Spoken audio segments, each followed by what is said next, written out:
नमस्कार। इस वीडियो में हमारा चर्चा का विषय रहेगा प्रिवेंशन ऑफ करप्शन यानी कि misconduct by government of India servant. अगर वो नाजायज़ तरीके से धन अर्जित करते हैं और उनके ऊपर करप्शन का चार्जेस लगता है तो किस तरह से प्रिवेंशन ऑफ करप्शन एक्ट में देखा जाता है और किन चीज़ों को ऊपर उनके एसेट को फ्रीज़ या अटैच किया जाता है। फ्रीज़ करना और अटैच करना आपने काफ़ी सुना होगा, लेकिन इस जजमेंट को जो मैं पढ़ूंगा और जिसका विश्लेषण आपको बताऊंगा आसान शब्दों में, उससे ये क्लियर हो जाएगा कि कानूनी परिवेश में आपकी संपत्ति अटैच या किसी गवर्नमेंट सर्वेंट की संपत्ति जिस पे अभियोग लगा है करप्शन का, वो किस तरह से अटैच हो सकती है या सीज हो सकती है। दोनों में अंतर क्या है? प्रॉपर्टी का मतलब चल अचल दोनों तरह की संपत्तियां आती हैं, जैसे बैंक के खाते, फिक्स डिपॉजिट, प्रॉपर्टी लाइक ज़मीन खरीदी, फ्लैट या कहीं अपना निवेश किया हुआ पैसा किसी कंपनियों में, शेल कंपनियों में, ये सारी चीज़ें अटैच होती हैं या सीज की जाती हैं।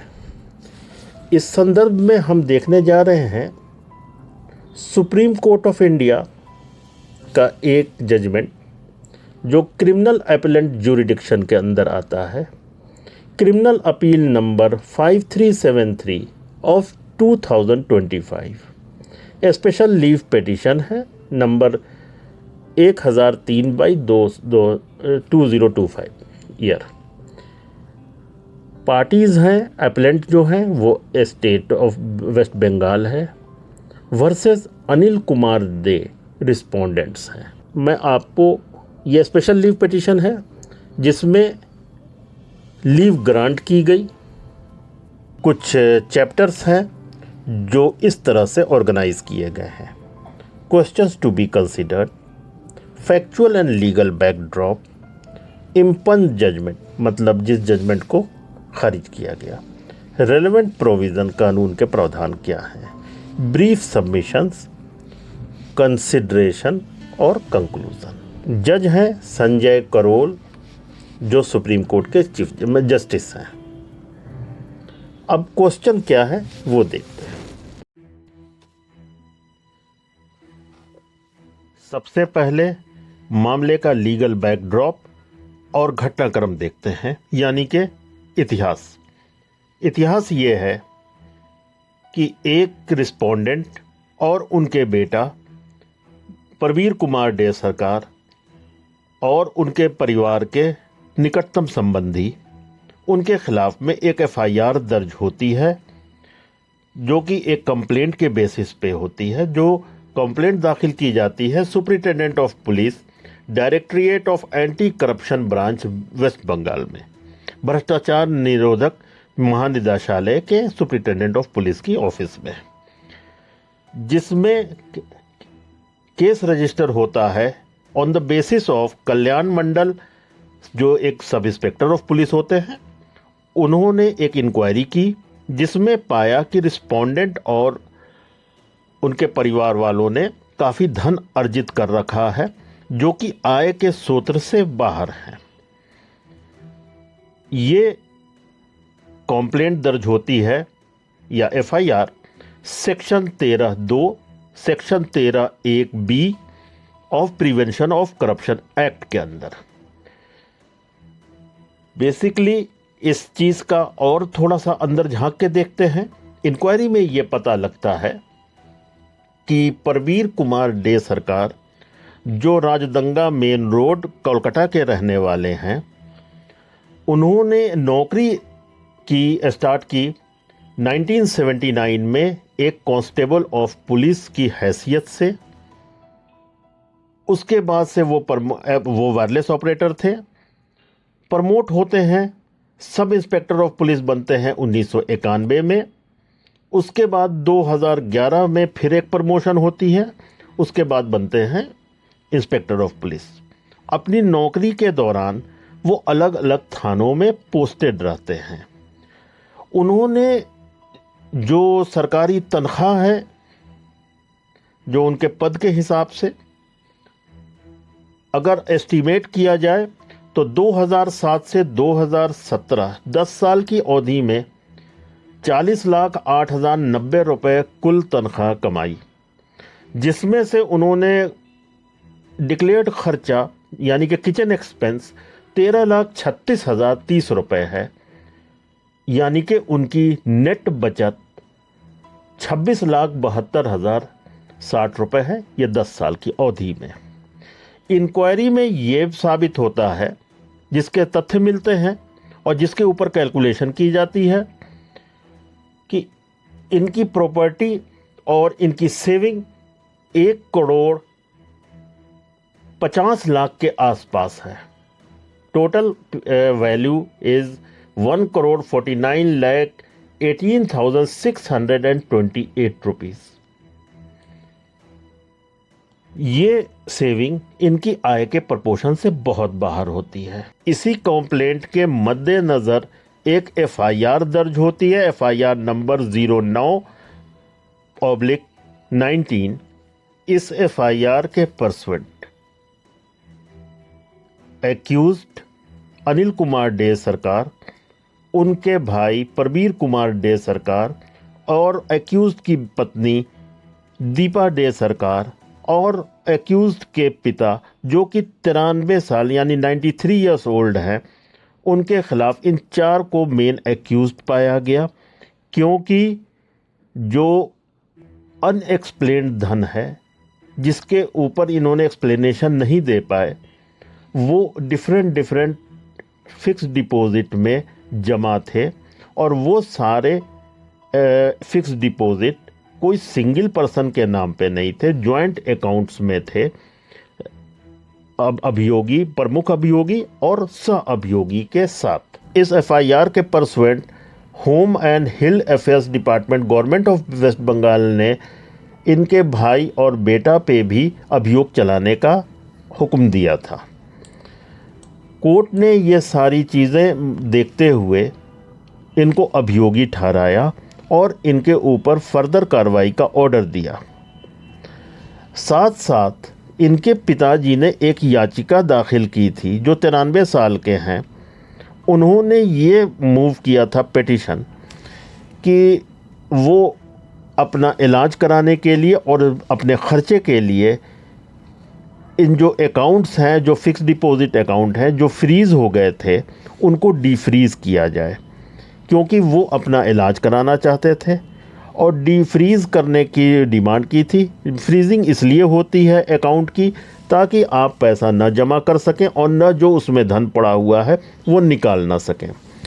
कोर्ट ने इतने अभियोग को देखते हुए ट्रायल कोर्ट ने याचिका खारिज कर दी डीफ्रीजिंग ऑफ अकाउंट की और अभियोगियों पे आगे मुद्दा चलाने का आग्रह किया। अभी तक आपने देखा कि गवर्नमेंट सर्वेंट पे आय से अधिक आमदनी से ज़्यादा धन अर्जित करने के आरोप में एक जांच हुई। जांच होने के बाद उनके खिलाफ करप्शन का मामला ट्रायल कोर्ट में गया। ट्रायल कोर्ट ने जांच के दौरान पाए गए सारे सबूतों और तथ्यों को देखते हुए, बैंक की एंट्रीज़ को देखते हुए, फिक्स डिपॉजिट को देखते हुए, उनके ऊपर सफिशिएंट एविडेंस होते हुए इस पे फर्दर केस चलाने का ऑर्डर दिया। एक ख़ास तौर से एक मांग की गई थी अभियोगी के पिता, जो कि 93 साल के हैं, कि फ़िक्स डिपॉजिट को जो फ्रीज़ किया गया था या अटैच किया गया था, उसमें से धनराशि निकालने की अनुमति दी जाए ताकि उन्हें अपने इलाज पे वो खर्च कर सकें। इस मामले के खिलाफ और इसकी अपील कलकत्ता हाई कोर्ट में अभियोगियों ने की। उनकी डिमांड थी, सबसे पहली डिमांड थी कि सारे फिक्स डिपॉजिट को डीफ्रीज किया जाए, यानी कि उसमें से धनराशि निकाल सकते हैं। और जो ये फ्रीजिंग का ऑर्डर हुआ है ये इल्लीगल है। इस मामले पे कलकत्ता हाई कोर्ट ने 4 अक्टूबर 2024 को ट्रायल कोर्ट के फैसले को रद्द कर दिया और खारिज करते हुए उन्हें अनुमति दे दी। इस अनुमति के लिए किस ग्राउंड्स पे अनुमति दी गई है, क्योंकि ये करप्शन का केस है और जो आय से अधिक कमाई हुई है वो सारी अकाउंट में है और प्रॉपर्टीज में है, सोने के रूप में है। तो किस तरह से ये फिक्स डिपॉजिट, जिसके ऊपर ये साबित नहीं कर पाए इन्वेस्टिगेशन में, क्वेरीज में, इन्वेस्टिगेशन की पूछताछ में एक साफ जवाब नहीं दे पाए कि आय का स्रोत क्या है, किस तरह से ये पैसे इतने ज़्यादा आ गए और इतनी बड़ी फिक्स डिपॉजिट, इतनी सारी फिक्स डिपॉजिट हो गई और जॉइंट अकाउंट में पत्नी के साथ, भाई के साथ।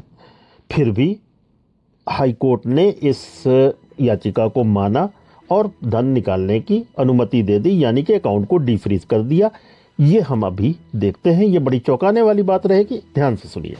कोलकाता हाई कोर्ट के ऑर्डर में ये मेंशन किया गया, सबसे पहले prevention of corruption act section 18, जो सेक्शन धारा 18 प्रिवेंशन ऑफ करप्शन एक्ट की है, उसमें यह प्रावधान है कि बैंक अकाउंट, खाते, फिक्स डिपॉजिट फ्रीज की जा सकती है अगर किसी अभियोगी के किसी पे अभियोग है करप्शन का और उसमें करप्शन की धनराशि जमा होने का अंदेशा है। लेकिन इससे हटकर इस केस में CRPC criminal procedure code section 102 के अंतर्गत धारा चलाते हुए, मुकदमा चलाते हुए और अकाउंट की फ्रीजिंग की गई। कोलकाता हाई कोर्ट ने 2 प्रीवियस जजमेंट्स का रेफरेंस लिया। ये 2 प्रीवियस जजमेंट्स सेम इसी तरह के मामले पे पटना हाई कोर्ट और मद्रास हाई कोर्ट ने अपने व्यूज रखे थे और उन्होंने फैसले लिए थे। सेक्शन 102 क्रिमिनल प्रोसीजर कोड और section 18A prevention of corruption act की applicability on seizing the bank और freezing the bank accounts. Patna high court का इसी तरह के एक मामले में पहले फैसले लेने में उसका ये मानना था कि prevention of corruption act section 18 के अंतर्गत ही सिर्फ फ्रीजिंग होनी चाहिए बैंक अकाउंट की और CRPC के अंतर्गत नहीं। जबकि मद्रास हाई कोर्ट का ये मानना है कि जिस तरह से section 18A prevention of corruption act के अंतर्गत सीजिंग हो सकती है, ठीक उसी प्रकार क्रिमिनल प्रोसीजर एक्ट के अंतर्गत भी सीजिंग हो सकती है, फ्रीजिंग हो सकती है अकाउंट की। इस फैसले को लेने के लिए इस प्रिवेंशन ऑफ करप्शन के एक पुराने मामले रतनलाल बाबूराम का मामला, जो कि सुप्रीम कोर्ट में आया था, उसके ऊपर दिए गए सुप्रीम कोर्ट के निर्देश को, ऑर्डर को भी रिफर किया गया। उस ऑर्डर में साफ साफ ये लिखा हुआ है, सुप्रीम कोर्ट का न्याय है कि फ्रीजिंग और attachment of account can not be done under criminal procedure act section 102, यानी कि क्रिमिनल प्रोसीजर एक्ट एक सेक्शन 102 के अंतर्गत जब्ती या रुकावट नहीं की जा सकती है। क्यों? क्योंकि करप्शन का मामला है और प्रिवेंशन ऑफ करप्शन एक्ट के अंतर्गत इसको देखा जाना चाहिए। और प्रिवेंशन ऑफ करप्शन एक्ट एक संपूर्ण न्याय संहिता है, यानी कि सुप्रीम कोर्ट ने इस चीज को कहा है कि it is a code in itself. अब हम जरा सा इसके ऊपर देखते हैं कि इसका मतलब क्या है कि prevention of corruption act is a code in itself. जब हम बात करते हैं कि prevention of corruption act 1988 is a code by itself, तो ये जान लीजिए कि ये एक संपूर्ण रूप से अपने आप में एक न्याय संहिता है, करप्शन भ्रष्टाचार रोकने के लिए, भ्रष्टाचारियों को दंडित करने के लिए और भ्रष्टाचार निरोधक कदम उठाने के लिए।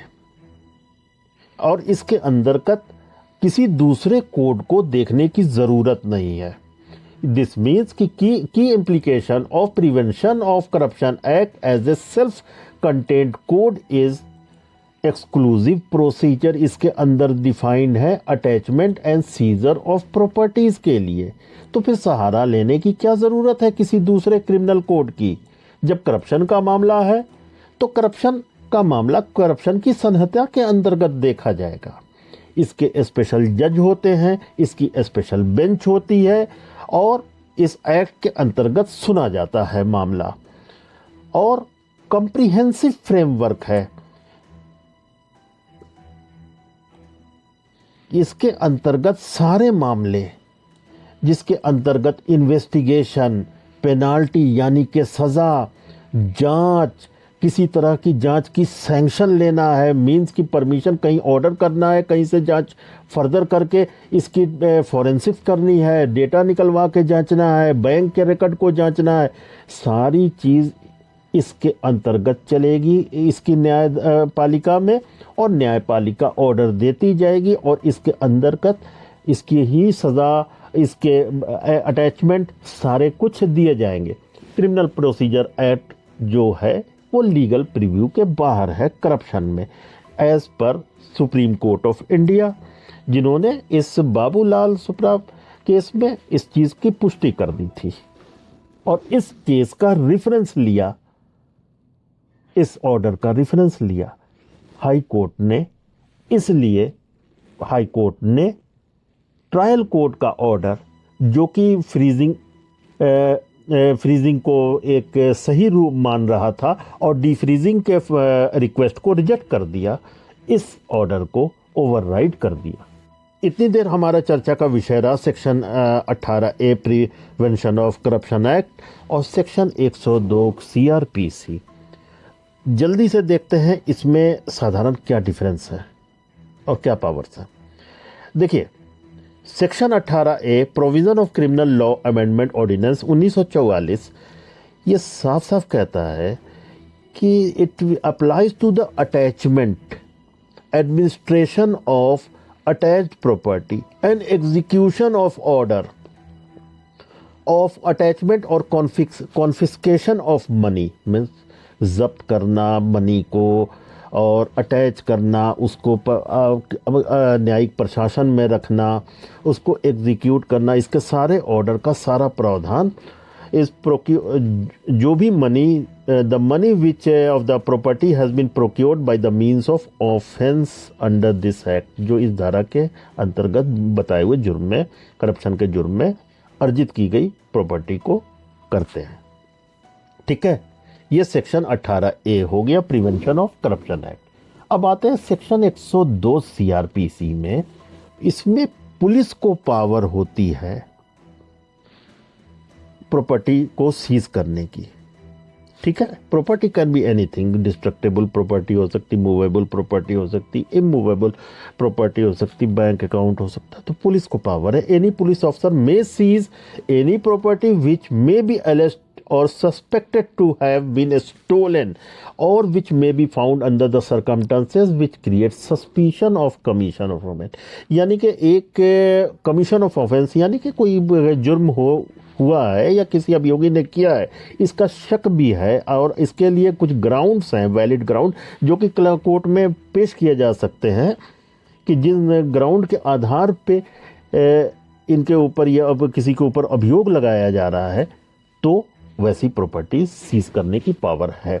हाँ, ये अलग बात है कि उसमें कुछ रैंक्स भी बताई गई है। इसमें अगर सबऑर्डिनेट ऑफिसर है, in charge of the police station है, तो उसके क्या कुछ अलग रूल बुक है।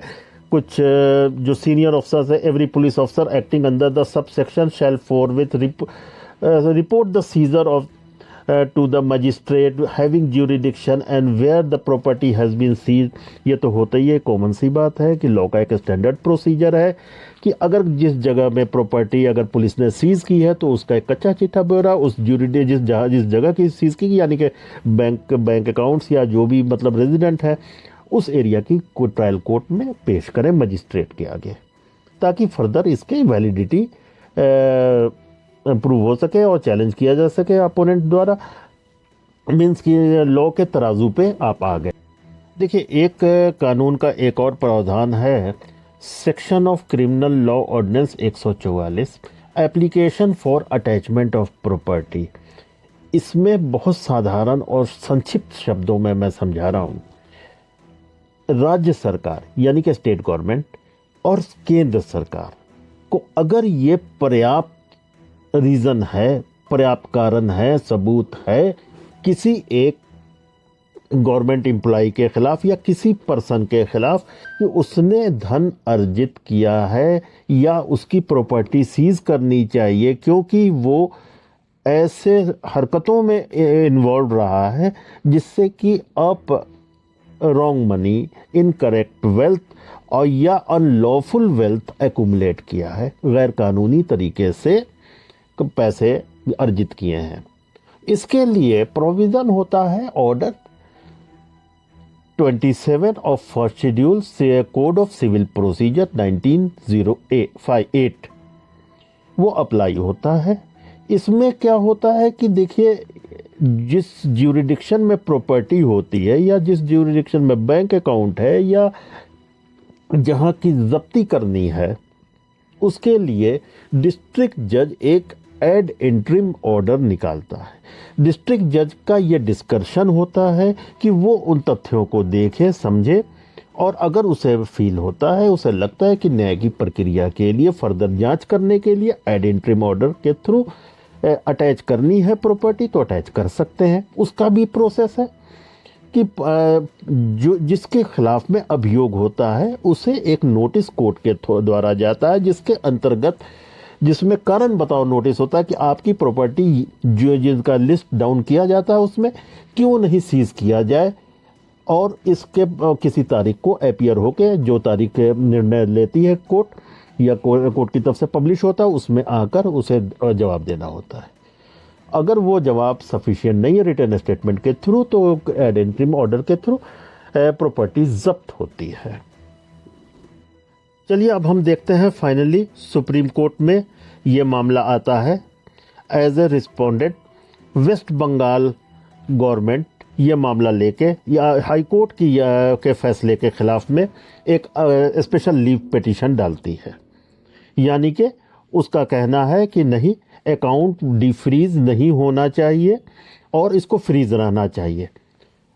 उसने जो रिप्रेजेंटेशन दिया वेस्ट बंगाल ने, उसने साफ साफ कहा कि Ratanlal Babulal case versus state of Karnataka वाला जो केस है जिसका रेफरेंस है हाई कोर्ट ने लिया, इसने सिर्फ एक चीज़ में गलती कर दी कि prevention of corruption act section 18A और एक 102 क्रिमिनल प्रोसीजर एक्ट दोनों एक दूसरे एक्सक्लूसिव हैं, और अगर आप सेक्शन 18A के अंतर्गत चल रहे हैं तो क्रिमिनल प्रोसीजर को कोड का सहारा नहीं ले सकते। ऐसा कहाँ लिखा हुआ है, कहाँ लॉ है कि अगर corruption section prevention of corruption act के ऊपर एनालिसिस की जा रही है तो वो साथ साथ CRPC की सेक्शन 102 नहीं चल सकती है। उसका कहना है कि जो रिप्रेजेंट कर रहे हैं वेस्ट बंगाल को कि ये दोनों एक दूसरे के पूरक लॉ हैं, दोनों एक दूसरे के साथ मिलके चलेंगे। Section 18A prevention of corruption act का पर्पस है कि जो सीज की हुई प्रॉपर्टी या सीजर का पर्पस है कि secure the property as evidence during investigation and that by it does not constitute attachment. और जबकि CRPC 102 को किसी जुडिशियल अथॉरिटी की ज़रूरत नहीं होती है, पुलिस सीज कर सकती है प्रॉपर्टी, टेंटेड प्रॉपर्टी या काला धन या एज एन एविडेंस दिखाने के लिए कोर्ट में। एक तरफ इन्वेस्टिगेशन के लिए सीजिंग होती है, एक तरफ एज ए एविडेंस दिखाने के लिए सीजिंग होती है। दोनों के पर्पस अलग हैं और दोनों का रूट अलग है, दोनों का एसेंस अलग है, लेकिन दोनों तरह लॉ की जो कोड है, ठीक है, प्रिवेंशन ऑफ करप्शन एक्ट एक कंप्लीट संहिता है अपने अंतर्गत, जैसा मैंने अभी सम बता दिया है डिटेल में। लेकिन ये कहीं मैंडेट नहीं है कि 102 सीआरपीसी सेक्शन नहीं यूज हो सकती है। अगर वो टेंटेड प्रॉपर्टी है, अगर वो गलत धन है, और इस तरह से अपील के लिए स्पेशल लीव पिटीशन में ये जताया गया कि हाई कोर्ट ने फैसला लेने में गलती कर दी। इस सारे तथ्यों को देखते हुए सुप्रीम कोर्ट ने रिलाई किया the state of Bihar and others versus Sukhani Devi etcetera case को। इसमें the purpose and power of section 102 CrPC is to serve investigative needs. Investigation की जरूरत है, उसके लिए सीजिंग की जाती है। The account having been frozen by the police does not serve as investigating needs as bank have already supplied detailed statement. लेकिन इसके डिफेंस में ये सेक्शन 102 के अंतर्गत जो सीजिंग होती है, सुप्रीम कोर्ट ने भी इस चीज को माना कि इसका एक ही पर्पस होता है कि इन्वेस्टिगेशन, एक बार इन्वेस्टिगेशन कंप्लीट हो जाए तो जिस चीज को या जिस प्रॉपर्टी को सीज किया जाता है उसे रिलीज करना पड़ता है, और इसकी सीजिंग मोस्टली पुलिस करती है। सेक्शन 102 सीआरपीसी के अंतर्गत पुलिस को पासपोर्ट और बैंक अकाउंट तक भी सीज करने की पावर है। इसके लिए एक कोर्ट में जजमेंट आप रिफर कर सकते हैं, तपस्दी नोएगी सुरेश नंदा वर्सेस सीबीआई। और दूसरा है Teesta Atul Setalvad versus state of Gujarat. अब इसमें जब सुप्रीम कोर्ट ने आगे स्पेशल लीव पिटीशन पे जब लीव ग्रांट कर दी तो आगे सिचुएशन क्या डेवलप होगी। पहली बात, फिक्स डिपॉजिट से अमाउंट रिलीज करने की बात है जिसकी डिमांड की गई। हाई कोर्ट ने ऑर्डर कर दिया ट्रायल कोर्ट के फैसले को ओवरराइड करते हुए। अब उसको चैलेंज करने के लिए स्पेशल लीव पिटीशन लगाई वेस्ट बंगाल गवर्नमेंट ने सुप्रीम कोर्ट में। अब जब केस आगे बढ़ेगा तब तक सिचुएशन उस समय के अनुसार क्या रहेगी। क्या वो फिक्स डिपॉजिट से सारे पैसे निकल गए या अभी भी हैं? दो सिचुएशन हो गई। और देन द रिस्पोंडेंट, अगर मान लीजिए ये फैसला होता है कि सुप्रीम कोर्ट ओवरटर्न कर देती है हाई कोर्ट के फैसले को और कहती है कि ट्रायल कोर्ट का फैसला सही था, जब तक फाइनल फैसला ना हो जाए डीफ्रीजिंग नहीं होनी चाहिए, यानी कि अकाउंट फ्रीजिंग सही थी। अब पैसे निकल गए अगर, तो वैसे केस में रिकवरी होगी, यानी कि जो अभियोगी हैं उन्हें वापस उन पैसे को, जितना पैसा निकला है टोटल जमा करना होगा। उसके बाद से उसमें अवधि भी दी जाएगी, यानी कि 3 हफ्ते के दौरान आप जमा कर दें और उसके साथ बैंक सिक्योरिटी भी दें। तो ये तो लीगल एंगल है और इस चीज़ को एनालाइज करेंगे आगे। धन्यवाद।